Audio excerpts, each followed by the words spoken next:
Bobby, can you share some context to your role and responsibilities at Netflix? Sure. Thank you for inviting me to participate in this conference. I was fortunate to work from Netflix from 2013 to 2017, so about 4 years where the company was expanding globally. I think I was there around 30 countries, and when I left, 180. So fortunate to be part of that expansion, see what went well, what didn't. I'd say the other big initiative during that time was the Originals initiative, where now it just seems like that's what the company is. But you have to remember, at my time, it was sort of licensing heavily. And I think my first week there, they just launched House of Cards, and now it's an original every day. So my role largely focused on those two initiatives during the time, which were two big company initiatives of how you sequence the countries, how you allocate capital into those markets to acquire subscribers, which shows perform best, and how to market those shows, how to think about pricing and everything in between to just grow the service. So I was in their corporate planning group working to allocate capital across those initiatives. How did you look at modeling subscriber growth in the US? Yeah, I mean, Netflix looks at it a couple ways. I think when folks want to think about it, the addressable market is broadband households. Just because you have a TV doesn't make it enough to get Netflix. We know you need a broadband or at least a high-speed connection of some sort. And so the US, there's about, I believe, 80, 90 million broadband households. And so they look at that sort of as their ceiling. Several years ago, they put out sort of their long-term view when they were much earlier in the investment thesis to say, we think in the US we can get 60 to 90 million. That is where cable and satellite packages of 50, 100 channels went. We're much lower priced. We're much more convenient. So why can't we do that? They've already passed the 60 million domestically. Can they get to that 90 million to match where cable and satellite bundles have been? It's a little harder to imagine with the product now having no live news, no live sports, that it's a full replacement for cable television. So will they get to 90? It seems further away. I think growth and I believe their question is around forecasting the sort of subscriber growth will be lower in the US, and they're very explicit about that. I think that most of the growth is international. And that is looked at similarly. How many homes had a paid TV package and were willing to pay $50, $100? Now we pay $15 for a Netflix subscription, which gives you a comparable amount of content, a better personalization, recommendation on demand across any device. Still not that live viewing, still not maybe as much local content as you might have expected, although they're getting better at that. And so I think they look at those sort of penetration rates of where cable packages got, where broadband is in a country as a sort of precursor to them. And so in some developing nations, that's harder. And as they move into those developing nations like India and others, they might even forego those proxies and look a little more at mobile penetration, where India never had widespread sort of 100 package cable channels with $50, and really never even had broadband adoption at scale, and is moving straight to a mobile infrastructure. That they'll think about it very differently with lower price points. But the key value is they believe entertainment of TV and movies is a universal value proposition, and this will in many ways replace the existing channels, just like smartphones replace landlines. It's only a matter of time before streaming video services replace linear television packages. And whether that takes 2 services or 3 services or 1, Netflix hopes to be part of the mix. And you're talking about a very, very big market that has been built over a century of TV infrastructure, now shifting to a digital infrastructure. And so this is merely a replacement versus sort of a new category that exists on top of it. So given Netflix are, I think, 72 million in the US, it could be likely that they might be moving into news and sports relatively sooner than expected if they want to get to that 90, 100 million subs in the US. I'll take the other side of it. I don't think they want to move into it, nor do they need to for growth. I think to further saturate the US, they would probably move into news and sports more aggressively. But they are growing just fine in the US, and they're growing even better internationally. So I don't think they have to. I think they would view that as a distraction tax for a few reasons. If they were to move into news and sports, live is largely supported by advertising. Advertisers pay premium. People don't skip the commercials as much. So do they want to go out and build an ad sales force of hundreds and thousands of employees insertion of dynamic ads, data, which Facebook and Google have been collecting for years to do this at scale. It's sort of beyond, their focus right now, especially when they have this massive opportunity to take what they've already done and port that mostly over to just new countries with different content. So, they're dabbling with news and sports and reality and other categories, and they'll push those, but you'll see, non-scripted, the reality competition shows they're doing being, before sort of news and sports. And those categories are real. Sports is extremely challenged. So maybe that'll shake out over the next few years, but I don't see it as a near-term focus. Can't they bundle sports into a premium plan rather than ads? What do you mean by that? Like, have a premium tier, for example. Yeah, certainly, right. And so I think Disney does that very well with Disney, and then you add Hulu and you add PSP, and it goes from $5 to $15. It's cheaper when you get all three. They could. That would be a strategy to raise price, which they're doing effectively, right? They just did a $2 price increase a year. They're talking about great retention. They're growing the U.S. base despite being saturated. I mean, the retention is in play. And they're able to move price across the globe up over time. So why add more content that requires more cost and all of that? Secondarily, like the sports rights are locked up for a longer time, so they don't come up. So, every time they do come up, right, the conversation with Netflix comes up. Will they bid? Will it happen? One of these days it'll be true, but I don't think in the next 18 to 24 months, any of those rights are sort of pending, nor Netflix would have the technology ready to go. But there will be a point where Netflix's growth slows and they have to look at those spaces and see if it makes sense for them, just not in the near term. So in the early days, then you were modeling subscriber growth on, like you said, number of households in the US, plus, I guess, the broadband or smartphone penetration or iPads, for example, to get distribution. As we do get to kind of saturated markets in that sense, does it shift more towards content and new content driving sub growth? I think so. I think there's still an underlying seasonality that exists, just like in most industries, right? Summer has always been a big movie season, minus this year. People went to the summer box office. Theaters put their best movies in that disproportionately. Retailers disproportionately benefit in the holiday season to make most of their sales, or back to school. So there's natural seasonality to streaming video. And for the last decade, that has largely been around Q4 and Q1, where people buy devices, device manufacturers launch new TV, home electronics, and then sign up for Netflix because that's what those smart sort of devices do very well. And so you'll always see a disproportionate sort of sign up period around Q4 and Q1. But that's sort of what any analyst can predict. Now, when you can outperform and underperform, maybe it's because you have some content that helps sort of lift the quarter. So you were going to get 1 million subscribers in Q4 anyways, just because that's when Apple and Samsung released their new devices. And all of a sudden Netflix, sort of reports at 1.5 million. Well, they might have just had a surprise success with one of their new originals, a season 2. And so originals can bend it. It doesn't usually take that 1 million to 2 million, but 1 to 1.2. And it's usually not a single original. Now they're putting together, a series of things like Tiger King and an action movie and returning season of The Crown, all in one quarter, sort of put it together, and they outperform. So I think content increasingly can, overperform or underperform, but there is still an existing adoption cycle that is just going to happen almost if Netflix did no marketing or new content of users saying this is a superior product compared to my linear television package, which is 3 times as expensive, half as convenient, and half the selection with commercials. So that will naturally just happen as people say this is a better product. And then it will happen even faster as the content is excellent. I want to get onto content growth and spend specifically later on. But looking at pricing, how does Netflix look at pricing in the US? They just commented, I believe, on their last 2 earnings calls that they're not looking at a price increase. They had taken $1, I think, each of the last 2 years, and then $2 if my history serves me correctly.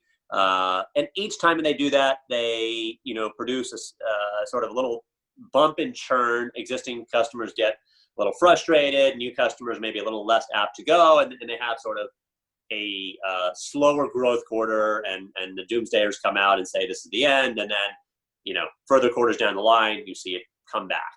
And they take their time, and they usually sort of talk about they've earned the right to increase price. They're spending, significantly more in content. The product is significantly better with better recommendations, better marketing, better customer service, and customers are essentially retaining better than they ever have.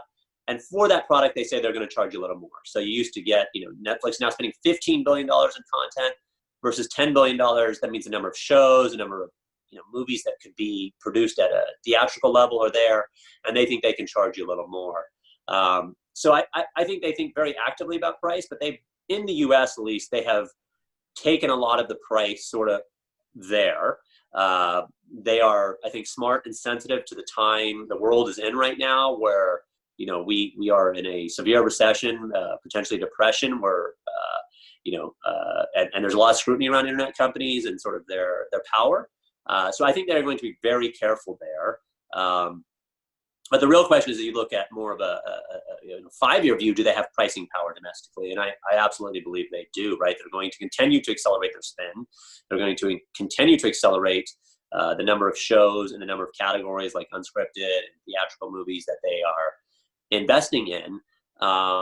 And I think that will eventually result. I mean, imagine, you take these movies. Disney is now going to experiment with bringing a $30 super premium movie that was supposed to go to theaters like Mulan and bring it on to Disney Plus and expect consumers to pay your regular subscription fee and $30 on top of it. Netflix would take that same movie that is maybe on par with the Mulan or the Irishman and give it to users for free, bundled in there. And so eventually they're going to say, you're getting these movies that Disney and Warner are charging you $20, $30 for. We're going to take our price from $13 to $15. And they're still not the price leader. They're behind, HBO Max, which is coming out at $15. Netflix has a $15 price, but its average user is not. They have lower tiers in that. So I think they have people to, a lot of chance to move people up the price tiers, a lot of chance to increase the price value. But I don't foresee that in any time in the near term, except that they have that option when they choose to exercise it. And I expect them to exercise it very diligently and very thoughtfully. And in terms of exercising that pricing power, is that determined mainly by content spend then, or they look at viewing hours, or what exactly what variables do they look at to determine that? Yeah, I think it is about sort of content viewing, but more directly retention, right? So I don't think they have sort of a material view. If you used to watch 10 hours and you retain, but now you only watch 5 hours and you retain, it's still a retention. Obviously, they would like it to be 10 and retain. But I think they're less focused on total hour consumption. They used to put out these reports that we did 1 billion hours over the holiday. And, Amazon streaming, we represent X percentage of all internet traffic. It was very impressive. But I think, would they rather you watch 2.5 hours of The Irishman or 10 hours of reruns of Friends? They're probably indifferent, but The Irishman represents something they will have forever. It is an IP associated with them that will never go away. Friends is going to go and leave and go to Warner, a different service in some time. So all hours are not created equal. But certainly we know if you watch more, you retain more. And Netflix, basically retention is a signal that I am willing to pay you $13, $14 a month. And I'm so willing to do it that I might even pay more because I've been with you for 3 years. So I think, that is the sort of first factor. Will this turn off the 190 million subscribers they existingly have and create, churn, which is the sort of the scar they have from the DVD Quickster days when they had this service. They separated it. They did a sort of ill-timed pricing increase that resulted in massive churn. And ever since then, they have been, more thoughtful about it. So they will ask their users for permission. They have implemented grandfathering in the past. They'll do it as thoughtfully as can be doing. But yeah, it'll be derived a little less to, can it sign up the next 10 million members as much as it can. It makes sure it doesn't alienate the existing 200. But it's an interesting strategy from them because they obviously priced very low and it's a great offer for what you get. And so was that obviously that was a conscious effort in using the price to almost subsidize or fund the growth and effect by giving such value to the users. I guess the big challenge now is moving that up to make that free cash flow spurn from Netflix. Right. I don't think it's a march from, whatever they're 13, 15 to 50 back to the cable bundle. I mean, maybe for a user, they put together Netflix plus Disney plus Warner and you're at $45, $50 on your own. But I don't think Netflix thinks it in the foreseeable future is a $50 service? Is it a $15, $20 service? I certainly think they have ambitions there to get that. So they're not trying to, that's not where they need to head to get to the free cash flow. The free cash flow is already coming, in their latest earnings at $15, sort of as a ceiling on the price plan. So that they have a path to it. They think about it over the long term. They said, each year free cash flow will expand or losses will expand, and then it'll become profitable in 21, 22 as we go. So they believe scale is the more important factor versus sort of ARPU. Not that ARPU is irrelevant, that if you can get a bigger base of 200, 3 million, 100 subscribers, each paying $15 million versus what cable had 90 million paying $50, the sort of scale and synergy across, content with people in India watching from America, American watching Indian content, that they will be able to have comparable margins, if not better than the cable and sort of channel ecosystem ever had. Let's look at international growth then. You mentioned there just clearly the content is global in nature, but what percentage roughly of viewing in international regions is actually for local content versus, say, Hollywood produced them? I don't have specifics that I can share on that. You should think of local content as an important strategy. Maybe more kind of as an acquisition strategy than a retention strategy, but probably both. So I mentioned that framework that, everything about price is thinking about the existing $200 million. And it doesn't matter how many new users, 200 million users you get. If those guys are going to go away, then you're just sort of wasting it. And those users, increasingly have a library and the recommendations are well understood. But to get a new user in, maybe in a country, you might want the local star, right? Or the local franchise, right? That just resonates more and it doesn't feel like this American invader. So I think India is a classic strategy where they are investing heavily in Bollywood with the top content, the top directors, the top actors, and bringing that in because that's going to get the first 10, 20 million subscribers in India. And that local content, well then, they can license the old stuff, they can bring in their international, domestic US product and European product.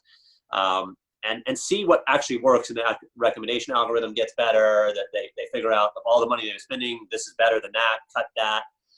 And so you have to get to some scale. And I think that new acquisition drives that initial user base. It also drives, the 61st millionth customer in the US.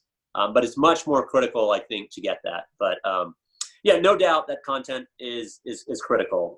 Maybe we can dive deeper into that, but hopefully that sort of laid out a primer there. But let's say you Netflix next year, 2 years, they have a content budget. They then allocate to certain regions, I assume. Do you see that as measuring that spend based on, okay, I'm spending 1 billion in India next year. That's got to get me X amount of Indian users versus also retain my existing users. How do you look at that? I think you should think of each of these countries maybe as, or geographies of having a P&L, right? And so, it is global. Like when you make a show like Stranger Things, you allocate that cost across all regions. And certainly it probably has a higher cost in the US because it's watched more and has custom, native language in the US that's just going to make it more popular than India. But India will absorb some of that cost. And when they simply take Bollywood's top talent and make a Bollywood show, some of that cost comes back to the US because you spread that cost.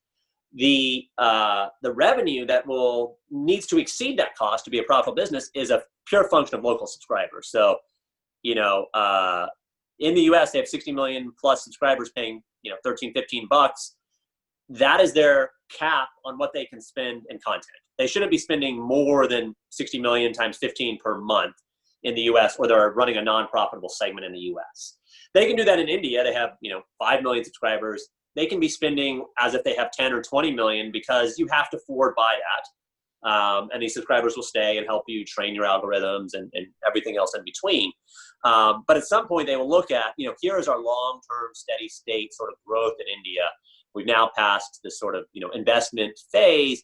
And now we want to expand margins. It's what they're doing in Europe. That's what they're doing in Latin America. And that dictates the spend, right? So how many, I think in Europe, they're approaching 50, 60 million subscribers. They're going to try and spend less revenue for that to get that market profitable. And is Spain different than France and Germany? Yeah, they all have different interplays. But at a sort of portfolio level, Europe needs to be profitable, and it needs to increase every period. So they need to add more subscribers than they add more content and operating costs. And that's how the budget gets sent, with some leeway for forward acquiring subscribers. So you almost model out in, again, let's just say 100 million, for example, 100 million households in India. You say, right, we can get to 40 million. So we can spend this budget, assuming we have 40 million subscribers in India, and just kind of have the long-term view and work back from that and try and acquire those customers. I think that's right. I mean, they don't expect to get 40 million tomorrow, nor do they expect to spend at the 40 million level, but something between, call it the 2 million they're at and the 40, and earn their rights, to start spending as if you have 5 or 10 million customers. And then when you get to 5 or 10, start spending like you have 10 or 20. And then when you have 20, maybe spend like you have 20. Not an exact framework, but yeah, that's how to think about it. Right. And I mean, how do you look at the different distribution dynamics internationally versus the US, and how that feeds through to the unit economics? Can you say that one more time? Sorry. In terms of how the product gets distributed in the US and how that affects the lower economics versus pricing directly in the US. Right. So by distribution, you mean like carriage on either, through iTunes or even through a Samsung hardware provider, right? So distribution, I would say, is, a challenge everywhere. You can ride on top of existing platforms like iOS and Android exist mostly globally. And so when Netflix launches in a new country, it doesn't have to strike a deal with Android or iTunes. It's kind of a global deal for the most part. And then users know how to download apps and on their smartphones and tablets. As you get to TV, it's a little harder. You have to work with a TV provider like Samsung to get in their store, Vizio, or name your provider. They've been doing that for decades and are very good at it, and are very good at thinking about global deals. So when they make an app for Sony TVs, they say put it on in the US, but also put it on in Sony TVs in Japan, and they've negotiated those deals globally. I think those are largely comparable, and there may be some regional nuances, but they're set up very structurally. The newest amount of distribution emerging is with traditional distributors of content like Comcast, or even newer distributors like T-Mobile and Verizon, right? So with Verizon, you now get Disney Plus for a year for free. And then Netflix shares some revenue back to Verizon, or Disney does as well. So that is a really great boon, again, for new users. I don't think Netflix needs, or these laggards that are just not in a position to go to a website, enter a credit card, are very used to like sticking with their cable bundle and adding one more channel the way they used to add HBO. So it reaches a different segment of the population that maybe is just a little less apt to be a direct consumer. But it's still, I think, as they say, a very small percentage of their overall growth. So I think they rely on their primary acquisition to still be sort of the organic channel where you just go to their website, sign up. You've heard about the great content that they're marketing. You've heard about the great, sort of simplicity of the service, and you go and do that. But they don't want to limit themselves from an older demographic or an international demographic that may never heard of them. So I think these deals may be more critical when you enter India to be on India's largest, sort of mobile provider, or something else like that. But really, I do think it's a short-term sort of boost. Because over the long term, users are going to get these services, right? They're going to find ways, the vast majority. And you want to make it as easy as possible, but it's not like, they're not going to go and find their favorite show because of the website. That user is probably a few of them. But so I think they're complementary on it. Netflix has been sort of leading this industry for years and on how you think about distribution with hardware devices, with cable providers, with mobile providers. And I don't think the cost, again, they're sort of in sync with the market. So, India has a lower price point at $399, $499 for a plan. The revenue share on distribution is going to be a percentage of that, not a percentage of $15.99 in the US. So it balances sort of both ways. That's a long answer to the question. But then let's look at that. So let's just say, for example, 2 million subscribers in India. Let's say that Netflix want to spend $4 billion next year in India, for example, right? Hypothetically. So you would model out, or you would assume new customers, but then you have to work out obviously the lower ARPU in that market, plus the lower contribution margin from paying distributors more so potentially.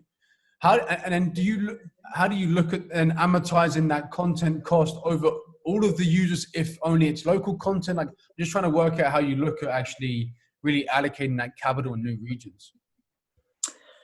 Yeah, look, there's probably a lot of work going into it. I'll give you a more simple framework, and I do think for all the science and data that Netflix brings, they represent a very simple view that this is going to happen. Adoption of streaming video is going to happen. It went from 0 to 60 million in the US, it went from 0 to 50 million in Europe, and it's going to happen in India. And we can debate the sort of time frame, but not the if. They may be wrong on that view, but that is their view. So, if India has potentially, let's call it a market of 40 million high-speed, affluent customers that can afford, to pay a plan and put in a type of billing that works with Netflix. It will happen. We can debate that's over 2 years or 5 years, or 10 years. And then who is going to get that share? That's the same way. Everybody's going to get a smartphone, and we can debate Android versus iPhone share versus somebody else's.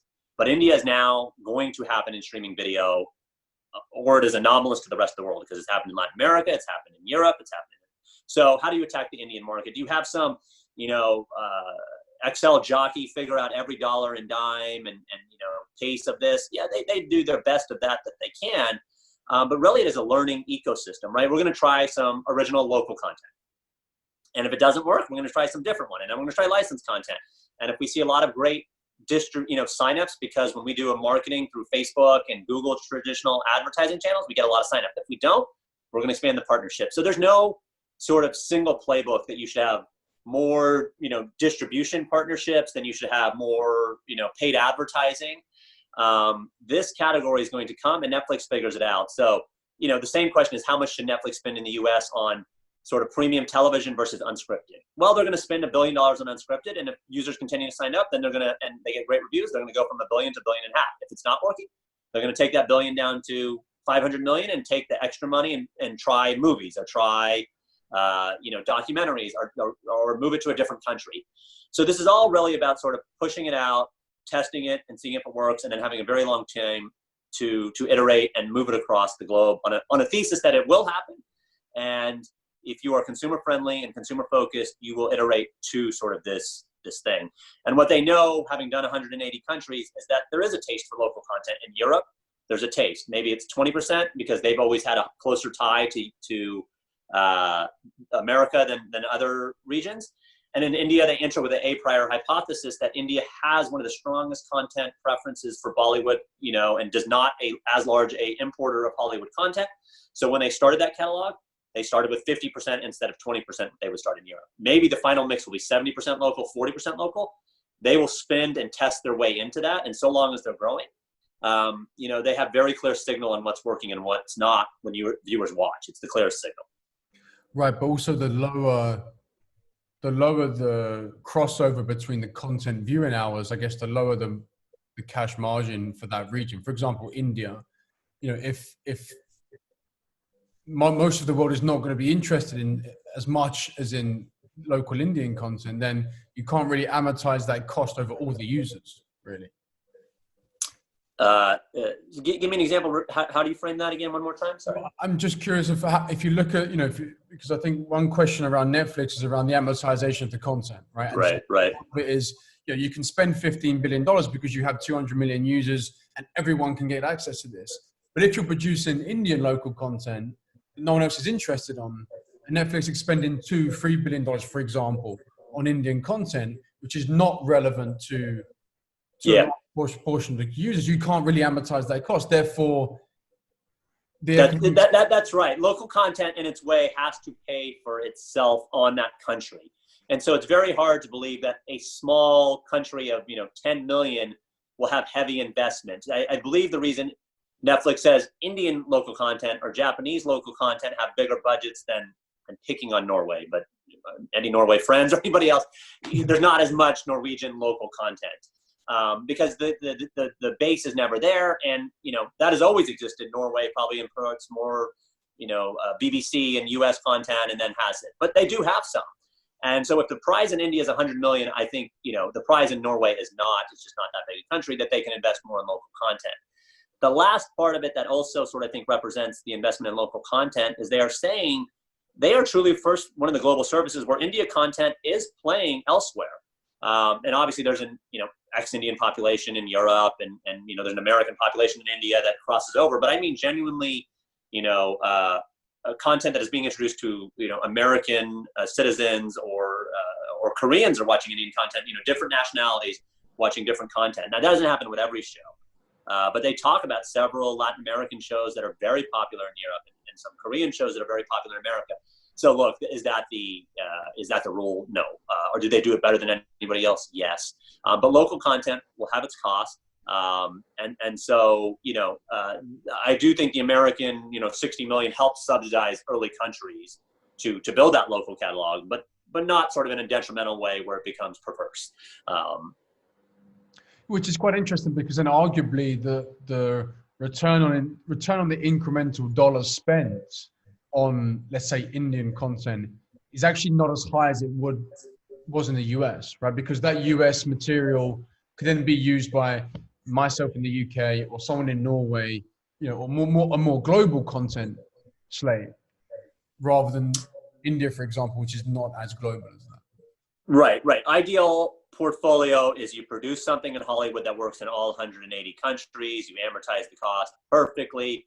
And I think Netflix, again, similarly started with this thesis as they expanded globally that, House of Cards and Stranger Things will work globally. And do we need local content that much? And they've been learning this in Latin America. Telenovas are very popular. You can't bring an American soap opera. And so telenovas are very, not as expensive production as a $100 million movie. So they invested there. And then could they do a signature show in Europe? So they have, I think there's also two reasons they do it. One is there's a point where Americans' prestige around the world is not exactly at its peak. And so feeling like an American invader also is a PR move to have local content. Secondly, it actually does work. Otherwise, they would not be investing further into it. Thirdly, on a government regulation sort of perspective, this is very important, I think, particularly in Europe, where, American regulation of tech companies is probably not a matter of if, but when. And you've seen signals by Netflix of saying we are producing now and employing thousands of people and thousands of, sort of productions across the globe, employing local talent here. And so, the government is heavily incentivized to have these jobs exist and appreciates Netflix bringing that community there. And so I think it serves a public function as well that is maybe less well understood. But in the end, I do think it is incrementally positive, or they were not doing it. Well, I think that's part of the uniqueness or innovative model that Netflix has, where it's at such scale. And, yes, they can advertise it over everyone, but yes, everyone might not watch the content, but it's redefined the whole media space that it's still quite interesting to trying to get your head around it, about how to look at allocating capital and incremental returns on that capital. Yeah. And I think what's most interesting about this unique model, as you put it, is there's a lot of people trying to copy the domestic model. I don't see as many trying to copy or nearly as close in copying this international model with local content, right? So the plan for Warner is to aggregate all its U.S. brands, and I don't, they've probably talked about some international. Disney probably has the best shot at its content traveling and nationally, but still it's going to produce most of it locally and then hope its animation works globally. But Netflix truly being a global brand where content hubs flow across, and how you spread those costs and how you allocate. Should you produce another Japanese show or another Indian show?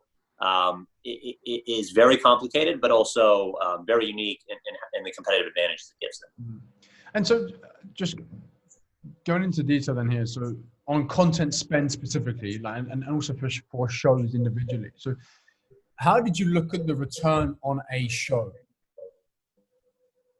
It isn't often thought of a show P&L, right? So, the framework may have changed, and I'm sure it always evolves a little bit. Like, you spend $100 million on a show and nobody watches, well, that show's canceled.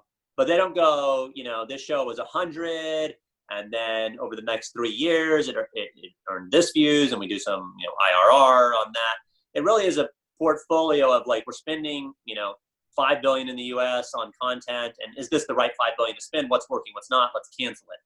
And the market in many ways dictates the price, right? So there are more bidders now. It is a great time, minus the COVID pandemic. Prior to that, I should say, it was a great time to be a content creator. You had Apple, Amazon, AT&T and HBO, Netflix bidding up prices to extreme levels for the best content in the world because the best content outperforms. And so, you know, that will sort of continue where Netflix spends a large amount on content. Let's say, okay, take the US, for example, then. Let's say 5 billion spent in the US.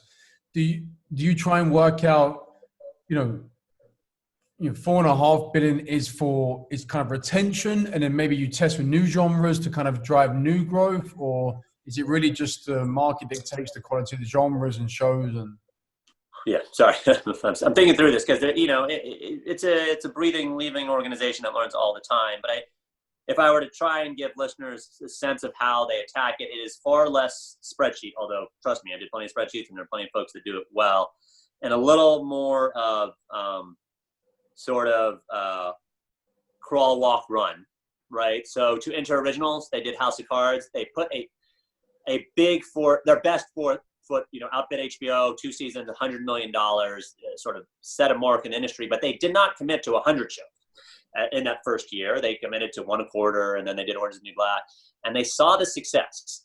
And then they said, we're going to double this. And then they saw more success. And then they said, we're going to double that again. And then they said, well, now this last double of having more what I'll call premium HBO serialized dramas is not sort of working. You know, we added Orange is the New Black, and, you know, we went from 30 nominations to 40 nominations and Emmys. But we really haven't expanded, you know, our universe. We did from, you know, the first doubling, but the second doubling, we're just getting our users more hooked, but we're not expanding new users in that are not joining Netflix because we do not have a half-hour sitcom that is just to tune out, or we do not have and so we're not going to double again because you know, we see this. What we'd rather take is the amount we're spending on this serialized dramas and fine-tune it. Of course, it'll grow, but it will not grow at 100% clip rates. It'll grow at 10 or 20 in line with overall content spend, or maybe it'll lag content spend because we've been growing at 100%. It'll still grow. I think every category there is probably growing. But we're not seeing marginal acquisition. We're not seeing marginal awards or prestige come out of this. Let's do the new category. Let's do unscripted. Let's do documentaries. Let's do comedy specials. Let's do movies. And each of these requires, you know, so then they enter movies and they spend $150 million on this is probably, they've done a lot more efforts before that. And they say, this is working. Now let's do another one. And you know, or this didn't work. It was a great bioepic. It was great. It got a lot of Oscars, but frankly, you know, it's not a lot of voting. We're going to do a lot of action movies now. We're going to get the Michael Bays of the world. And did the Michael Bay movie do? Now we're going to do 2 more of those. So they're trying to launch their own James Bond franchise is one of the headlines, you know. If that goes, great, they'll do more. If not, they'll say, what are we doing wrong with movies? Let's do something different, or let's scale it back. But it's an iterative approach, and the data comes because it's tested with hundreds of millions of subscribers, you know, across globes. You know, do franchises work? Do sequels work? And they learn, and then it's still a very much creative process. The content has to be good. So, you know, whether you say you're going to spend this money, if the content doesn't turn out the way you want, it doesn't matter. You can't sort of put that into your formula. You spent the $100 million and you got a bad output. You need to respend it and get it a great output. And that's why I think when they enter a category, their bias is to work with the best, to work with the Scorseses, to work with the David Finchers, because they want to remove that variable of the content not being the best, and sort of focus on where they're deficient. Is it distribution? Is it the release model, all episodes? Is it the marketing? And tweak those variables and sort of isolate as much as possible that the content was great. But I mean, somewhere though, eventually there's going to be some kind of maintenance content spend to serve a user base, right? And so take the US, 70 million, let's say it chugs along at, you know, 5 to 7 million new ads for the next 5 years. You know, what do you think is like a maintenance run rate of content to actually serve or retain those users? Well, I don't think we're approaching it anywhere now, so we don't know. But I you know, I think for the serious investor, they laid out a few previews. Right now, they are not spending as much as they would like in a way because content is frozen, right? It's hard to restart productions and all of that, and they're not having subscribers. Well, I should say they are still giving them a lot of fresh content because all that content was made a year ago. But we know what they're spending now sort of has best in class retention, right? they are continuing to grow subscribers even at the 60 million base, which is pretty challenging. So whatever content they're spending in the US right now appears to be enough to give them growth and strong retention. So I don't know where the steady state stops. They certainly are not signaling it. But you have a preview of the content spend and the profits and the margins it could produce if they were to turn it all off tomorrow. And so I think users can take that as a comfort that if you wanted to go to steady state, you would probably lower the growth, but you could sort of be like a traditional media company where these users that have been with you for 5 years are not likely to cancel. You could keep your content budget flat-ish. When an old show runs, you bring in a new show, and that would work for users.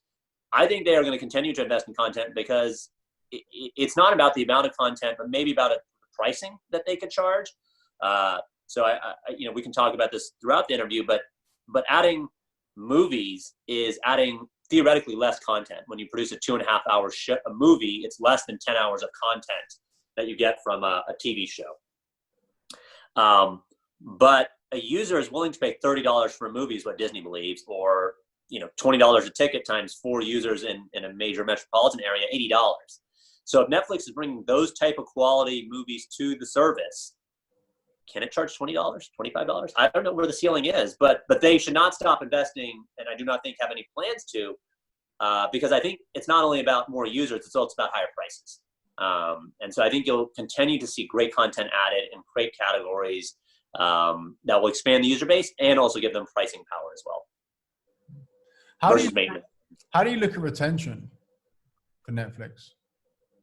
It's thought about a lot of ways, right? But the most simple users, if they have 190 million users today, how many of those 100 million are going to subscribe in August and September? If all 190 and 1% cancel, that'd be great. If 10% cancel, they have to think about something. So, how do you peel back that onion? Well, they know a few things, right? They know the longer you've been with them, the more likely you are to stay with them. So users who just sign up for 1 month have a higher cancellation rate than you've been with them for 5 years. That's pretty intuitive. That's true in all sort of subscription services. And therefore, in that thesis, users in the US who have the service has been around for a long time are much stickier than maybe users in India, right? Because they've been in India operating at scale for 1 or 2 years. The recommendation algorithm and knowing your user's preference over time just gets better and better. The content gets better and better as they learn the right mix of movies and local content. So retention should improve or, sort of steady state over time. And then the most correlated metric, I think, with retention is viewing, right? If you are viewing, you will probably say Netflix is worth it and I'm going to stick with you next month. That's not always true. They had users that had not viewed in 2 years signed into their and still paying their $12 just because it's such a low price. They just sort of put the press release out that they're canceling those users to be consumer friendly. But it's a mix of those two things. Viewing's right? based on content though, right? On new content as well. What's based on new content?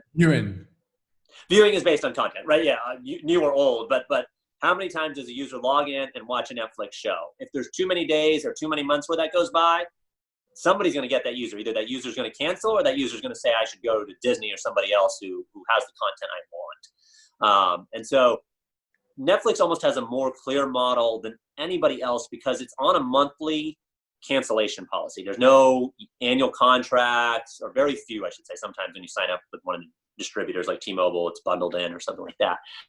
But they get very clear signals that the users are not happy, and they don't try to lock them in to these year packages because it's clear data signal of what's failing. So they can look at these cohorts and say the cohorts that joined in January of 2020 are way worse than 18. What's going on? Or 18 is better. Was it the content that we onboarded with? Was it product? But every month they learn. And I don't think other media companies that lock users in for a year get that signal quite as robustly and are as sort of nimble and moving to understand where the user dissatisfaction is. And so Netflix is just learning every day about that. But let's say, next in 3 to 5 years, Netflix is at 80, 90 million subs in the US. If they reduce their content spend to serve that user base, do you think we're going to see huge churn, or how do you look at the kind of steady state rate of the business serving that 90 million users? No, I don't think, I don't, let me answer it, and then if I didn't, please interrupt me. But I think the question is sort of framed a little that they will lower content spend. I think it's more appropriate that they will plateau content spend, right? Just like, and we'd have to say at that point, this is several years out where they have their, call it 80 million in the US, and they spend X billion dollars. That sort of happened in the cable industry. I don't know if it's the perfect analogy, but every year you added a new channel. There was ESPN, there was ESPN2, there was AMC, there was HBO, whatever. And then each one of those channels is adding more content. But we're at a stage right now where we're not adding more channels. Most of the channels are not adding more content, and you've become, sort of a steady state business. And then you try to sell additional businesses on top, which is, triple play for those guys, or high speed internet. And so they are all evolving in their own ways. But yeah, it's not likely content catalog goes up, content spend goes up, because every content provider charges higher price for the same content. The NFL wants more for the rights than it wanted 5 years ago, and you'll have to figure that out with users. I think that is one advantage. When Netflix gets there, it will own a large amount of its content, so its whole library is paid and owned for. It's not the case today where one of its most popular shows, Friends or The Office, can go away. As Netflix approaches this plateau, it will own its catalog, and it'll own sort of the ability to introduce those shows to several users that feel new, in the same way that my son is watching Winnie the Pooh and Wall-E on Disney. They're new to him. And Disney, with essentially just an archive catalog, has signed up 60 million subscribers, right? They're introducing some new content, but their production is largely frozen. And they're not putting their newest theatrical content there. So that archive can become very powerful.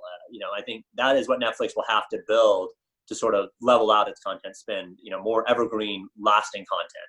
Right. So as the content spend plateaus, it might be a less dollar spend per US subscriber, but you've got the whole back catalog that is adding value and that people can search, and you've got the recommendation engine that's serving you new, fresh content that may seem fresh for the user. That's right. And of course, they're still paying for that content. I mean, you amortize this content over years, but it still feels new to the user, still feels fresh. And hopefully you've built some franchises that you will build sequels and new character universes on top of, which then also gives you advantages because, everybody watches Spider-Man 2 like Spider-Man 1. Your marketing cost is a little lower. The users know what to expect. I think we're many years away from that. I think Netflix is still in the innovation stage in a lot of categories: theatrical movies, non-scripted, competition. So before we, worry about that, but yeah, I mean, their serialized dramas, I bet you a lot of people are discovering things that they released 3 or 4 years ago, as much as they're releasing their newest show. And so I think that's a powerful sort of lever for them as they approach steady state.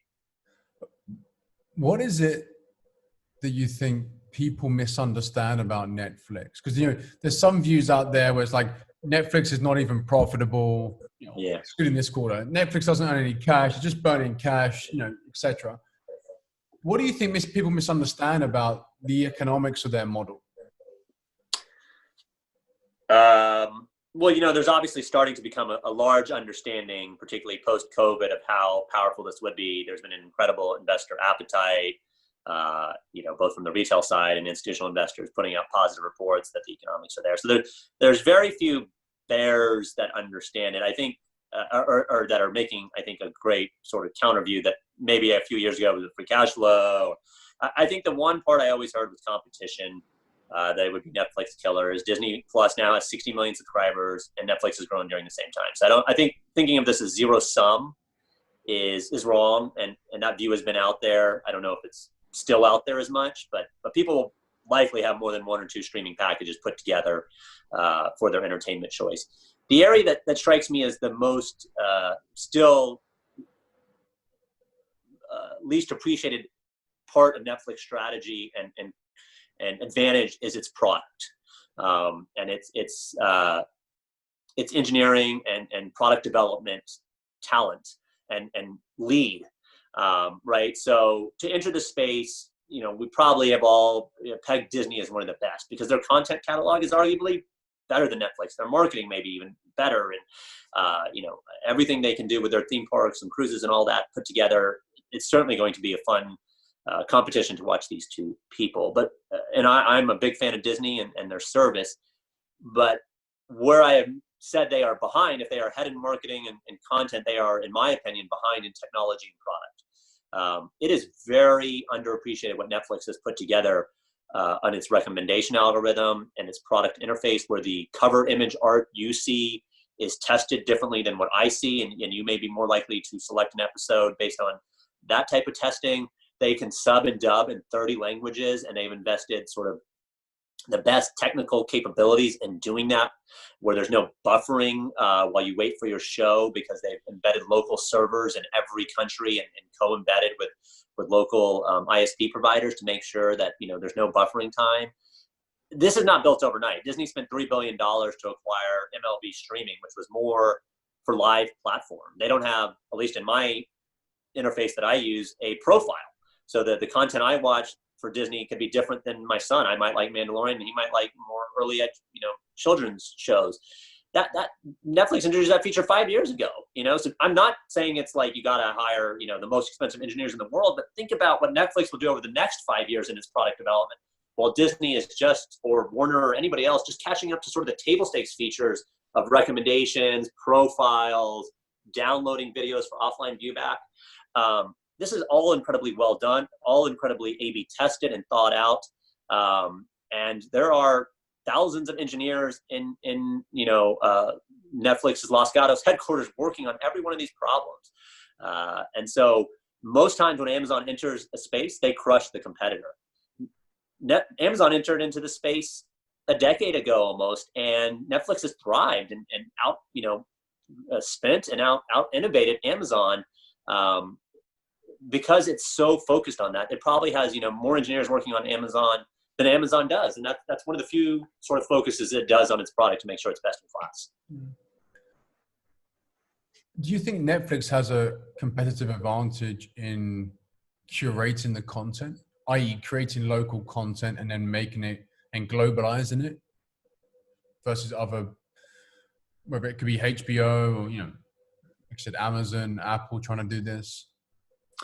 I don't know if Netflix has an advantage per se in like getting better scripts than HBO has, right? The script comes to everybody and then you bid. And do I think, they're better at giving notes or running production sets because of their, production control using technology? Probably, maybe, I don't know. I think they have an advantage is their model from day one has been global rights. So when they film a show, not day one, House of Cards was not available, and then they had to go acquire the rights, and blah, blah. But since, they've really invested in originals, when they make their latest episode, they usually acquire it for all 180 plus countries. They have those rights. And, I don't know the specifics of every content provider, but my understanding is, HBO will have Game of Thrones here on the HBO brand and on the Sky brand in Europe and on a third brand in India. And then it's 6 months later when it releases in Australia. I mean, I'm drawing a purposefully archaic one. I know these competitors are working and have a lot of streamlined rights, but a lot of their deals are locked up in sort of rights that are very complicated, distributed windows that are hard to unwind, and is not even their DNA philosophy. So when Netflix makes a show, we can have a global conversation because traditionally everybody gets it at the same time on the same day at the same point. And so, we're watching that show and having a global conversation in a global world that I think gives them a distribution advantage. If I want to tell my friend in France about this show, I can say, hey, do you have Netflix? Watch it. Do you see that change in your time? Did you see the percentage of local content or non-US content change viewed in the US?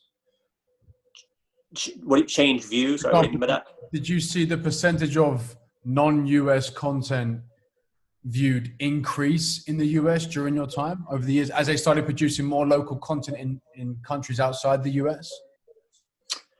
I don't remember specifically on that, but all they produce, has it grown? I'm quite certain it has, because they were producing very little of it. Now they have And many of those shows are working. I watched a Latin American original. I'm sure everybody has done one or two. So do I think it's meaningful where the US is going to have 30-40% of its viewing coming from international countries? I doubt it in the short term.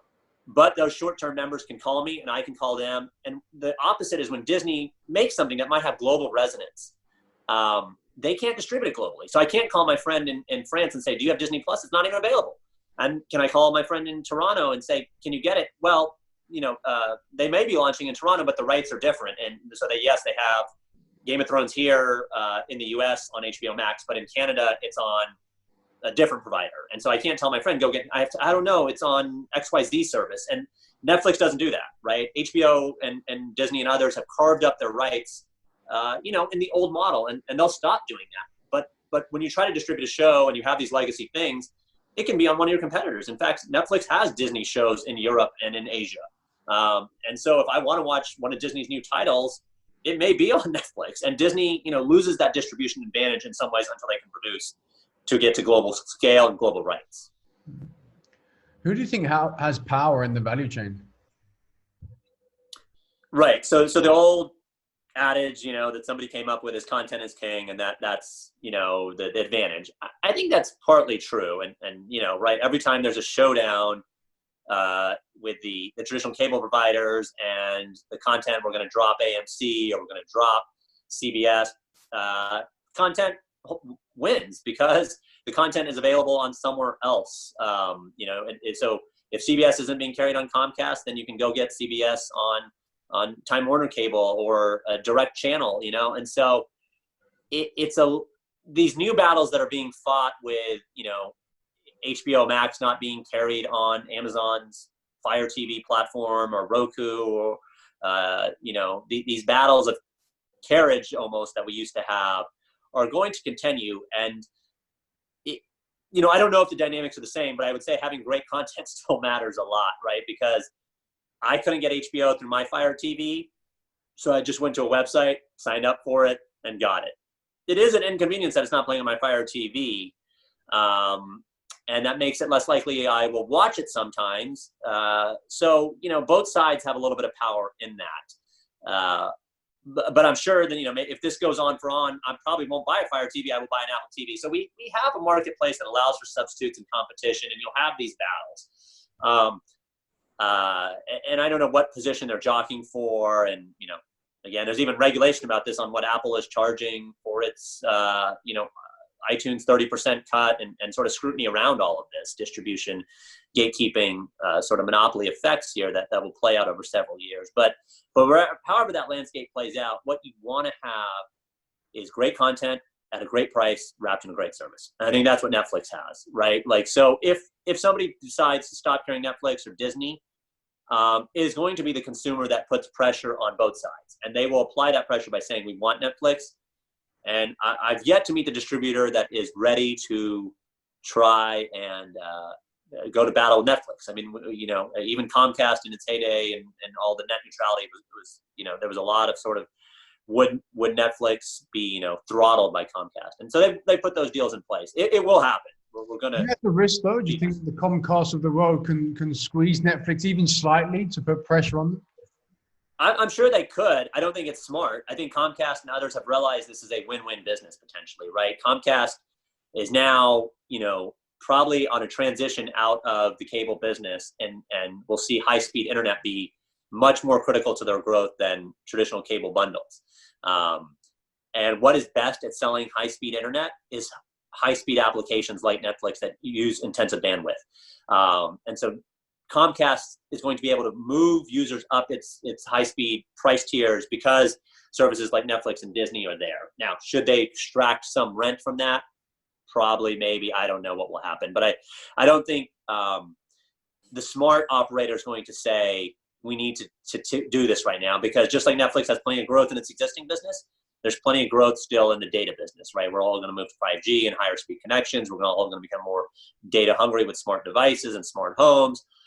So I'm hoping we avoid some of these battles as people understand that it's only destructive when you do this. And the squeezing, it's not what investors are focused on, right? Whether you make $1 and a penny or $1.02. It's about whether you have 10 million users or 100 million users. And I think that's the focus, as opposed to these distribution skirmishes. If you were looking at Netflix, what would you be worried about? What do you think the biggest risks? I think, a creative fatigue would certainly worry me. HBO was king in the 90s and early 2000s with shows Sex and City, Sopranos. They couldn't miss, or if they missed, it certainly wasn't noticeable. And then they went through this creative fatigue period where they just didn't have a lot of great content. I don't know if it's because they took less risk, executives, something in there happened. And then they had a real renaissance, Game of Thrones and Westworld, and we can name a million shows. And should Netflix ever start to rest on its laurels in any of those categories, you will see users flock to better content. It's a dynamic marketplace, and so that worries me most. I think that Ted Sarandos was just named co-CEO, has an excellent team. They talk about sort of rewarding and seeking more risk and failure. They want shows to get canceled because it means they're taking chances. So I think they have the right creative culture there. But that can happen, as it happened to HBO. It happened at Disney in the 90s. A lot of that can happen when you start relying on franchises and sequels only. The executives become a little complacent on success. I don't see that now, but that worries me, just like any big company worries me. Regulation is a secondary worry that we could talk about. But those are that probably is what keeps me up. On that point, Bobby, what is it about the culture that you experienced that drives creativity? Well, both entertainment and technology, I think, inherently are creative cultures, right? Silicon Valley and Hollywood in California, it's got a creative culture. They push the envelope forward in the culture that, Hollywood's been doing that, the way we talk, the what we think about. Very serious topic like religion and race have been introduced in entertainment, and more lighthearted measures and similarly with technology. So I think you have sort of both creative cultures in technology and in content. And I think that almost, probably creating my own narrative here, but that you named two CEOs, Ted and Reed. I think both very innovative, creative thinkers, and they formalize that structure now that both the tech innovation and the creative culture and innovation are almost equally important. And it's one of the few to do this and recognize this, right? So most media companies shun technology or partner with somebody like YouTube, and you get in the skirmish. Do you respect the rights? Do we respect your business model? Do you respect consumer preference? Netflix from day one, I think, has had both those competencies in the driver's seat. And then, just has a wrapper around it that believes, you have to take risks and you have to take chances to grow with a growth-minded orientation. I think they are just naturally there. Last question, Bobby, and that's, how do you see the market shaking out? Well, like I said, streaming video is here to stay. I think linear packages, I think on this call, we talked about 90 million subscribers at peak, and now I think we're approaching maybe, 80 and downward, to 60 in time, if not lower. So I do think there's a replacement of linear packages to streaming packages. Do streaming packages come from one provider, multiple providers? Probably multiple providers, right? It's likely that you will have Netflix and Amazon and Disney, or Disney and Amazon and HBO Max, and users will put together their own bundles. It's hard to believe that you can have 5 to 10 sort of providers here, that users want to enter their credit cards into 5 or 10 providers and, sort of keep track of what's coming out on 5 or 10 providers. So we're going, in many ways, to a little bit of a balkanized world, because I don't think you're going to get a simple TV guide. That's the other part of this world that, as much as it's better and maybe lower priced and more convenient on demand on any screen at any time, I can't do a simple search on my Apple TV or my Fire TV to search across providers of a show, right? And so you don't have that TV guide world, which means it's going to be pretty hard for a small provider to get distribution and access. You can be on Amazon's platform on Fire or iTunes or Roku, but what is the incentive for me to go download your app when I've got these 4 providers already giving me nearly $40-50 billion of content spend? And so that is going to get very interesting. And then as these battles weigh out, it's hard to imagine that, HBO Max has the muscle to fight and sort of jockey with Amazon, but does a small provider. And I don't mean small like me and you go start a startup.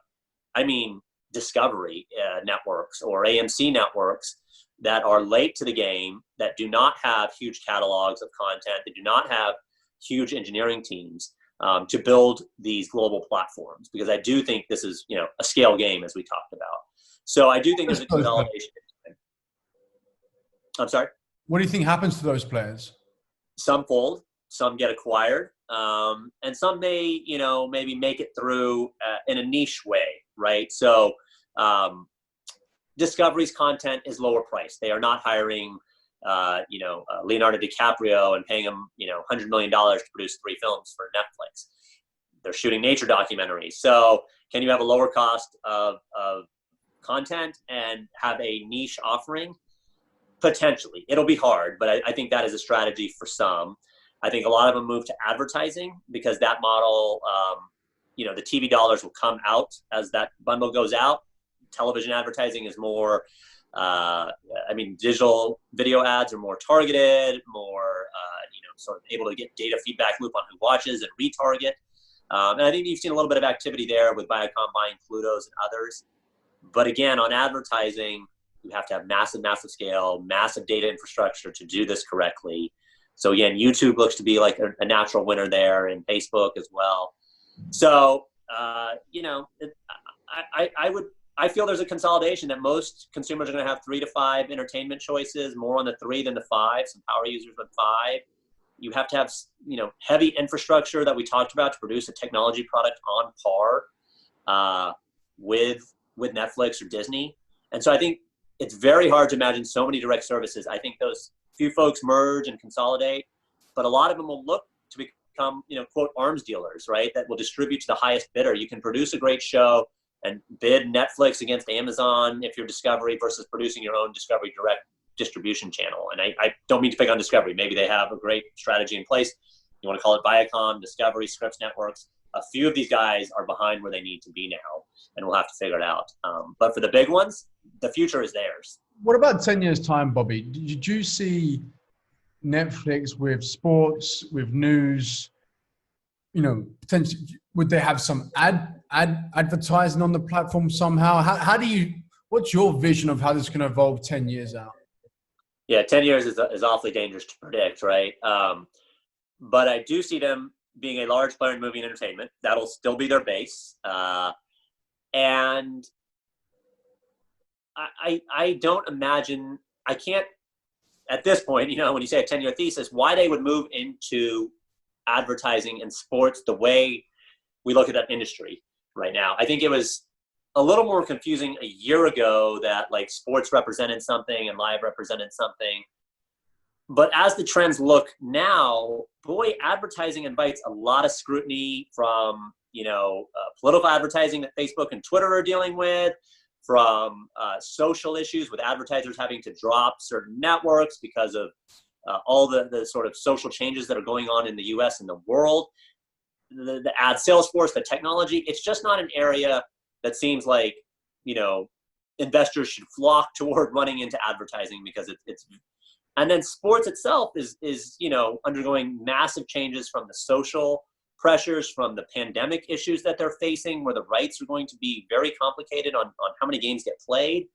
And thirdly, as that shift happens, the major sport leagues are going to face increasing competition from esports, from other forms of entertainment that users are going to condition themselves like gaming over the next year and a half, right? So I would expect continued ratings declines and engagement for a lot of these leagues that just do not make it an attractive industry. Do you think Netflix could get into gaming?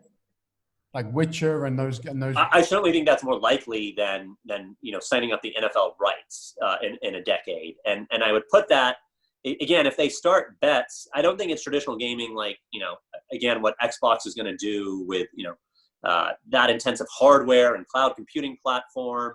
But look at what they're doing in interactive right now, right? So they a few years ago launched Black Mirror and Kimmy Schmidt interactive, choose your own adventure. Now I've seen that appear in kids' titles. And so this interactivity element, you can call that gaming, you can call it interactivity. I think they will be doing more of that in a decade. And maybe they will, have gone beyond that. But that looks like, to me, the seed that is being planted for that decade bet of interactivity. I wouldn't call it gaming, but that looks the most interesting to me, and how they apply interactivity on their platform and other platforms. If they ride on as smart TVs get smarter, there will be buttons and voice and other things that they can take advantage of that we just can't predict right now. It's going to be interesting to see what happens. Bobby, it's been a pleasure. Thank you very much for your time. Thank you. Enjoyed it. Thanks a lot. Bye-bye.